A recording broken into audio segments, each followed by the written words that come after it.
Dear friends and colleagues and all those who are watching me here, my name is Dr. Saf and we are going to learn what are various gram-positive infections and bacteria which are associated with these infections, and also the problem of drug resistance, the multiple drug resistance in such bacteria.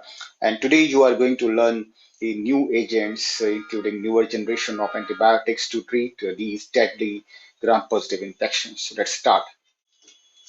Gram-positive infections could be of various types, as you are aware, like skin and soft tissue infections, various surgical wound infections, and trauma wound infections, infections of the bloodstreams and indwelling medical devices, related infections, and endocarditis, thrombophlebitis. Then we have the respiratory infections in the form of pneumonia, and also the meningitis, that is the CNS infection, and also the brain abscesses and subdural empyema, and all those infections are related to gram-positive infections. And also, if you look at the abdomen, in abdomen we have the infections of hepatobiliary pancreatic system, and also the bowel infections, the ruptured bowel, which may be due to gram-positive. Okay, and also the diarrheas, especially the Clostridium difficile diarrhea. And don't forget the tissue infection, the skin structure and tissue infection, and the bone infection, that is osteomyelitis, okay, and cellulitis, necrotizing fasciitis, etc. And in that category of skin structure, soft tissue infection, sometimes patient develop shock, so that is called toxic shock syndrome. So what are the various bacteria? So GPIs are commonly caused by three important and three common bacteria: Staph, Strepto, and Enterococcus. These three important, cocci you must remember when you are dealing with gram-positive infection if you are suspecting them in your patients. Less commonly, you would see the Bacillus anthracis, Clostridium difficile, or Perfringens, and Listeria monocytogenes, especially in older or immunocompromised, population. This is the, prevalence of gram-positive infections if you think of the global prevalence. What is the Indian estimate of MRSA? So it is actually the rising alarming trend from 29% in 2009, which increased now to around 47% in 2014. And the latest data is still awaited. Probably the studies are going on to, get the more data on MRSA. If we talk about the VRE, we have 1% to 9% change in past 3 years, and that is also alarming. And that may be related to overuse of, vancomycin in all gram-positive infections. So these enterococci, especially the Pecium, there are two types of species of enterococcus which are resistant to vancomycin: Enterococcus faecalis and Enterococcus faecium. So faecium is more resistant, and that is covered only by few orphan antibiotics, okay, like linezolid and tirizolid, and some more like levonoreploxacin that may cover VRE as well. So MDR leads to increased mortality, morbidity, ICU admission rates, and various complications, requirement of supportive therapy by multiple antimicrobial agents use, and increased overall length of stay in the ICU and hospital, and development of shock, multiple organ dysfunction syndrome, and various other complications, leading to overall increase in the treatment cost. And these are all important patient related outcomes which have been seen to be increased profoundly as a result of gram-positive infections in especially MDR infections in critically ill patients. So what are the antibiotics? Okay, so there are a few conventional antibiotics which are able to control the MDR infection, such as the vancomycin. So we know that vancomycin resistance is very much seen. So still MRSA can be controlled, can be treated with vancomycin. It is the oldest but the most effective drug. Then we have linezolid, Dapto, Tico, Kenda, Tetracycline. So many. So these are the conventional antibiotic. I am saying conventional because they have been discovered 20 years back or so. But newer antibiotics also have come into market and FDA approved in last 20 years. And these we are going to discuss in this presentation. So first and foremost is the cephalosporin. You know, cephalosporin is a beta-lactam antibiotic which hits at the bacterial cell wall, peptidoglycan layer, which is quite thick in the gram-positive bacteria. So we have fifth generation cephalosporin, that is ceftaroline and ceftobiprole. You remember these two anti-MRSA antibiotic. Okay, so ceftaroline is FDA approved in 2010. It is active against MRSA and Visa, that is vancomycin intermediate Staph aureus, and it is administered intravenously in a 60-minute infusion. And half-life of this ceftaroline is 2.5 hours, and protein binding is about 20%, and about 20% is metabolized in the liver. The use of ceftaroline for MRSA BSI either as a monotherapy or in combination with other anti-MRSA agents showed promising rates of favorable response. The clinical outcome in our series of treatment of MRSA bacteremia using ceftobiprole is also favorable, which was approved before ceftaroline was approved. Okay, and the main indications for ceftobiprole are the community acquired pneumonia, that is MRSA pneumonia, and also HAP. Okay, and it is also very active against the Enterococcus faecalis, and it is a kind of antibiofilm. It has antibiofilm activity. It is a bactericidal compound. The dose is 500 mg/TDS of ceftobiprole. So these two agents you must remember in the cephalosporin group. Now we will move on to oxazolidinone. So this is important to understand the mechanism. Mechanism is at ribosome, and the translation, the protein synthesis. So this protein synthesis is affected by the oxazolidinone, and the main agent, the primary agent is the linezolid, which we know very commonly. We use it also for various MRSA and VRE infections. So the linezolid is now becoming old. Now we have tidizolid because it has lesser side effect, more potent, more bioavailable, and you can give as a OD dose for lesser duration of time and lower dose, and it is available in a small vial compared to linezolid, which is available in the large bottle volume. So if the patient is having some renal issue, oligonuria, or the patient is having some cardiac problem, the ejection fraction is very less, you can't give more fluid. So in those patients you want to treat gram-positive MDR infections, definitely you can think of tidizolid. And remember that tidizolid is available also in oral form because, as I said, oral bioavailability is very good.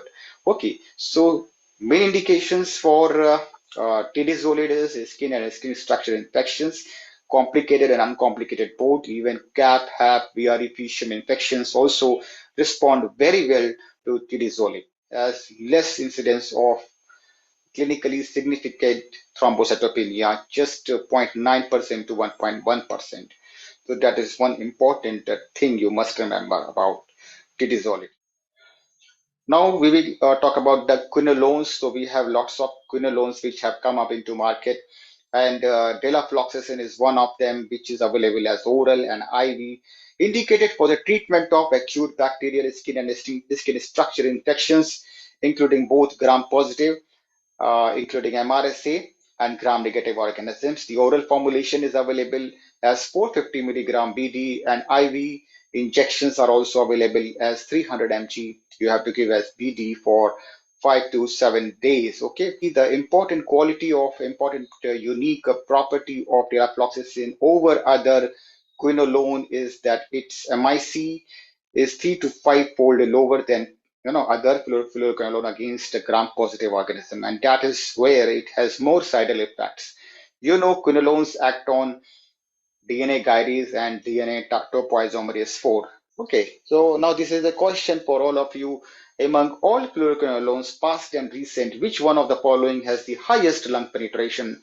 A. Ciprofloxacin, B. Levofloxacin, C. Levonorefloxacin, D. Moxifloxacin, or E. Delafloxacin. You have to answer okay, very fast. Now you can think of various, options, but the correct option over here is the levonadifloxacin, which has the highest lung penetration among all these quinolones.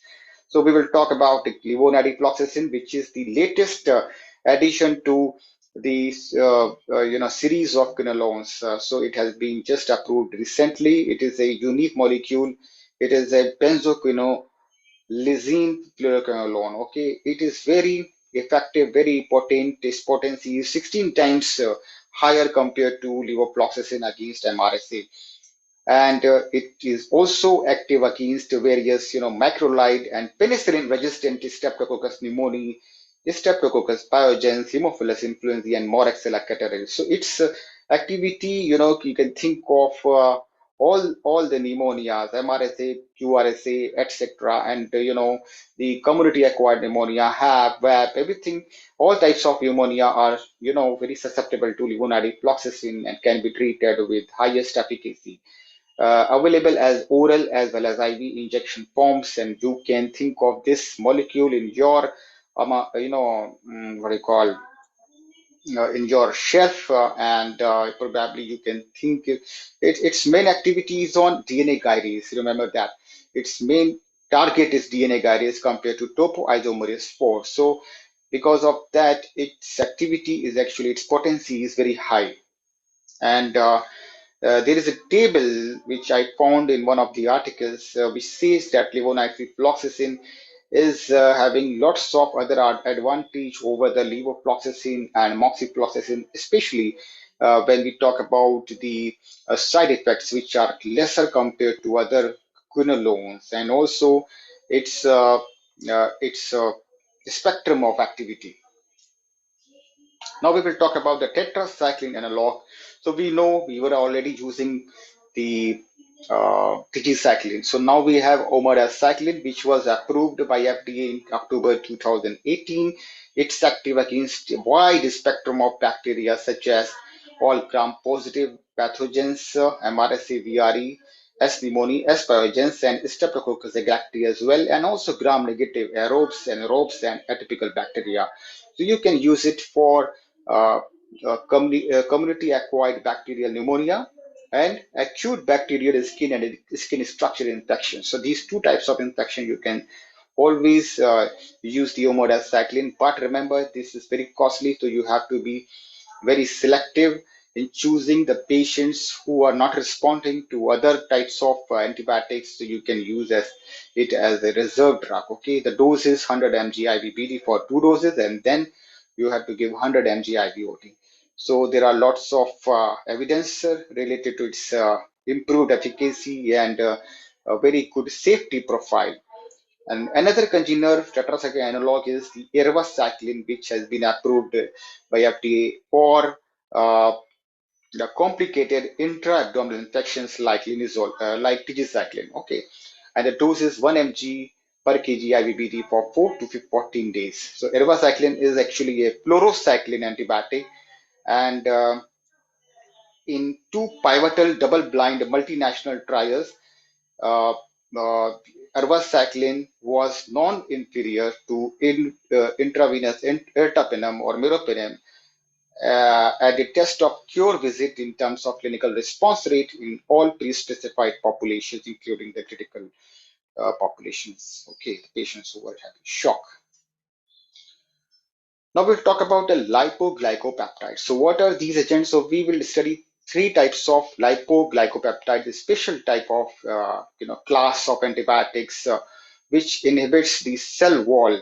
Okay, so it's actually active against the cell wall peptidoglycan, and there are telavancin, and dalbavancin, and also we have other types of antibiotics like oritavancin.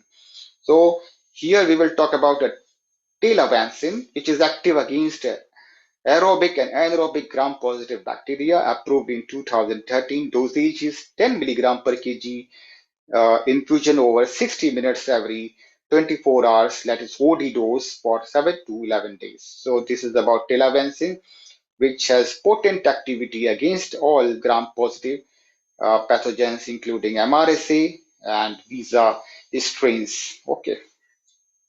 And Oritavancin is not metabolized in the body. So that is the advantage, and that is where it can be used in all hepatically and renally compromised patients, the patients who have hepatic issues and renal issues. And there is no need to reduce the dose. Okay, so that is very important. And it's active against all MRSA, VRE, Visa, VRS, etc., all MDR pathogens, gram-positive ones, and approved in 2014 for the treatment of skin infections. Its uniqueness is that it can be given as a single dose, 1.2 gram IV. Okay, and it is non-inferior. It has been shown to be non-inferior in study to 7 to 10 days dose of vancomycin in treating skin infections, including the necrotizing fasciitis. Dalbavancin is also like oritavancin, and it is FDA approved recently in 2021. Uh, its half-life is 6 to 10 days, and that is why once a week dosing is recommended, 1.5 gram single injection for skin and soft tissue infection, acute septic arthritis, and acute osteomyelitis. So these type of infections, gram-positive infection, you might use the dalbavancin. Now, all previously stated antibiotics may still develop resistance in future because we are not producing any new classification of antibiotic hitting at a different types of mechanisms, or of killing the bacteria. So that is the problem, and that is where the companies, the pharmaceutical companies and physicians are worried that what will happen in the near future. It's going to be very costly to treat patients. Okay, that is why there is a need to discover different types of approaches to overcome gram-positive resistance. Okay, so we can use novel antibiotics, bacteriophage therapy, the probiotics, FMT, that is fecal microbiota transplantation, use of nanoparticles, and education of antibiotic use regarding the prudent, judicious antibiotic use. So whenever you want to deal with the resistant and multiple drug resistant pathogens, uh, development of new antibiotics within old class is not enough. Okay, and that is why you need such approaches. So Tixobactin. Remember this Tixovaccine. What is this? So this is actually a special type of compound which is obtained from a special type of proteobacteria. Okay, so Elefthera terri. This is the species of beta proteobacteria discovered in 2015, and the mechanism is that it hits the lipid 2 and lipid 3 in these cell wall. So it inhibits the synthesis of cell wall peptidoglycan by binding to highly conserved lipid 2 and lipid 3 moieties in the cell wall, and this is very special mechanism of action. That is how it is very potent against MRSA and VRE, all gram-positive bacteria, and also some gram-negative bacteria as well.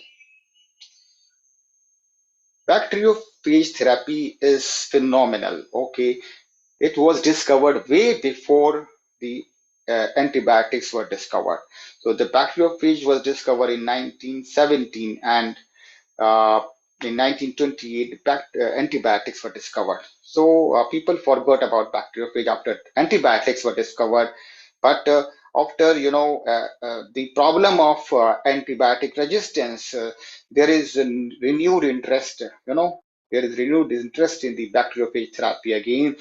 And the uniqueness of bacteriophages are that they are self-amplifying. They enter into the bacteria, they penetrate it, they enter inside, and they utilize various mechanisms to kill the bacteria. By disrupting the cell membranes, by disrupting mitochondria, by damaging the DNA, RNA, and even the electron transport chain. All these processes, are utilized by the bacteriophages to amplify, their number. That is how bacteriophage are effective in killing almost any number or any type of bacteria. And at the same time, they are because unable to penetrate the eukaryotic cells. That is why they are harmless to human. That is why we need more and more studies to think of treating the deadly infections by bacteriophage therapy. So bacteriophage are especially effective for the eradication of biofilm, even though there are various, gram-positive bacteria which use biofilms to stay longer on the device surface. So these bacteriophage can penetrate the biofilms and disrupt the extracellular biofilm matrix. Okay, so this is very special about these bacteriophage, and we hope that various trials will be conducted. Already one trial has been started in USA in 2019. Okay, nebulized bacteriophage therapy for pulmonary infection caused by Pseudomonas aeruginosa. Though the gram-positive infection, still we do not have any trial reported on the government website, clinicaltrials.gov.in. Now, melacidins, this is important. These are natural products of soil microbiome. So these are, obtained from the soil bacteria, and they are effective against a range of resistant organisms, including the Staph aureus and M. tuberculosis, that Mycobacterium tuberculosis. So there are various animal studies which have been conducted to show the effectiveness and efficacy of melacidins. Okay, and still research is going on. So far, we do not have any evidence for resistance to melacidins in bacteria, and probably we need more data from bench to bedside. Now, regarding antimicrobial peptides, they are essential part of innate immune response, and they exert their microcidal activity by permeating and causing the cell lysis after targeting the cytoplasmic membrane, and they disrupt the membrane of all organelles inside the cell, inside the bacteria. And the main source of these antimicrobial peptides are the insects and arachnids. Okay, these arachnids, these are special type of insects which are rich source of these antimicrobial peptides. So many of these peptides have been tested for their antimicrobial activity on fungi and bacteria as well.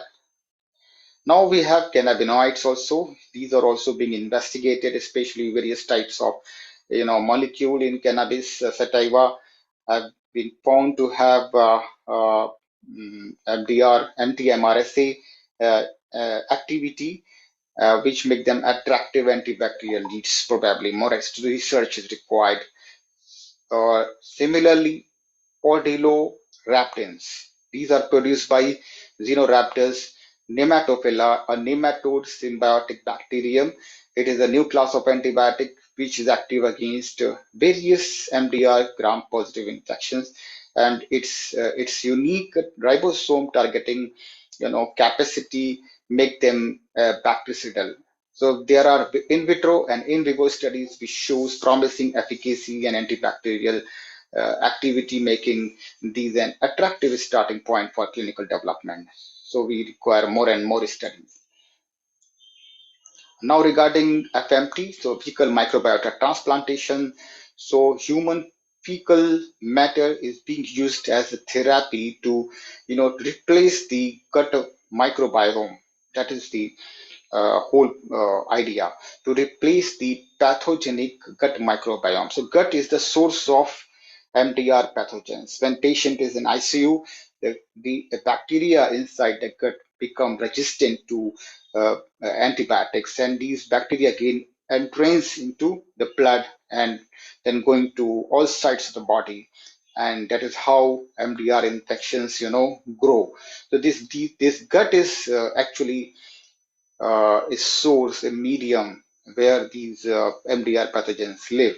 So if we change that environment, that medium, okay, inside the gut, if we change the whole gut microbiota, probably that will help to curb the problem of MDR. So that is whole point, a whole idea or mechanism how fecal microbiota transplantation helps. Okay, so this is very simple therapy, but still it is not adopted in various countries, especially in India, where there are religious values, religious and sentiments are connected, okay, and deep rooted. That is why we are not able to use this. But probably, if we do not have any other option, we have to use the FMT in selected cases.